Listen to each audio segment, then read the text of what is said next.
Et je voulais vous parler du dossier chaud de la semaine, le froid. Oh là, décidément, c'est engagé ce matin. Ah ouais, le froid attaque, ça fouette, ça pèle, ça meule, ça caille. Ça s'appelle l'hiver, les gars. Alors, une telle information mérite bien d'occuper la moitié de tous les journaux télévisés depuis 4 jours. Hein. Hier, j'ai calculé, aussi, on a eu le droit à 18 minutes de grand froid dans un grand JT national où la présentatrice, pour bien nous signifier qu'il caillait dehors, avait pour l'occasion enfilé un énorme pull en col roulé blanc. Je vous rappelle que la température moyenne dans un studio de télé, c'est à peu près 40 degrés. Hein, mais bon.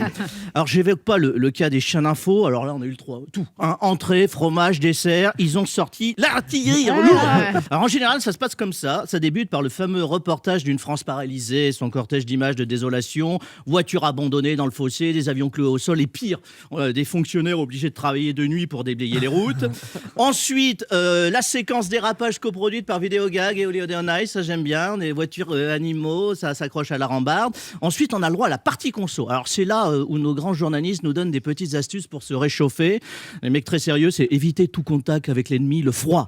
Attention de vous tenir chaud, multiplier les couches successives de vêtements. Oui. Merci du con. Hein. Personnellement, j'avais prévu de sortir en short Marcel Tong en m'aspergeant régulièrement d'antigel.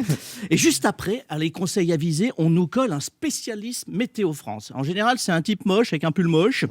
Celui qui, chaque année, te sort la statistique et explique à ceux qui se sont réveillés avec un igloo dans le slip. Nous vivons une des 3 années les plus chaudes depuis 1850. Ouais. Alors, autre information statistique, il faut savoir, en 1850, les animaux domestiques les plus répandus en France, c'était dans l'ordre le chien-loup, le poney nordique et le yéti angora. Alors, en général, c'est à ce moment-là qu'on nous sert le journaliste de terrain. Vous savez, c'est le fameux envoyé spécial, l'Albert Londres du pauvre. Ça s'appelle un stagiaire.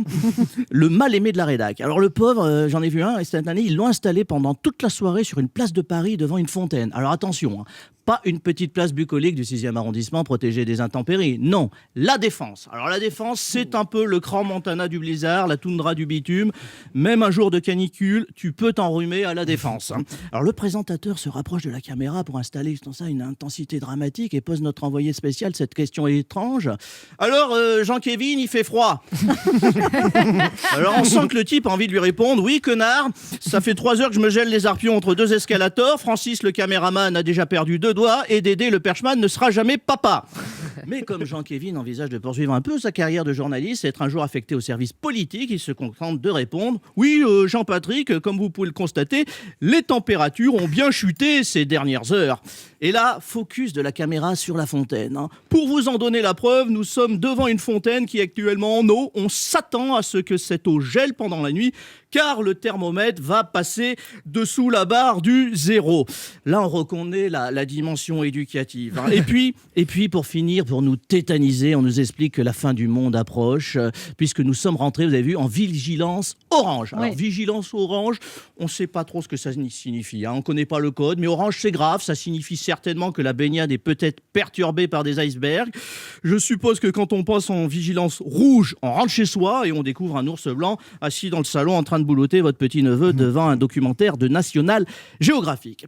Et pour conclure, on nous abreuve de chiffres. Hein. Le chiffre qui fait peur en général. Alors, il y en a un qui est là. Moi, j'ai les chiffres. Nous avons moins 7 degrés en banlieue parisienne. Quoi ? Moins 7 degrés en banlieue parisienne ?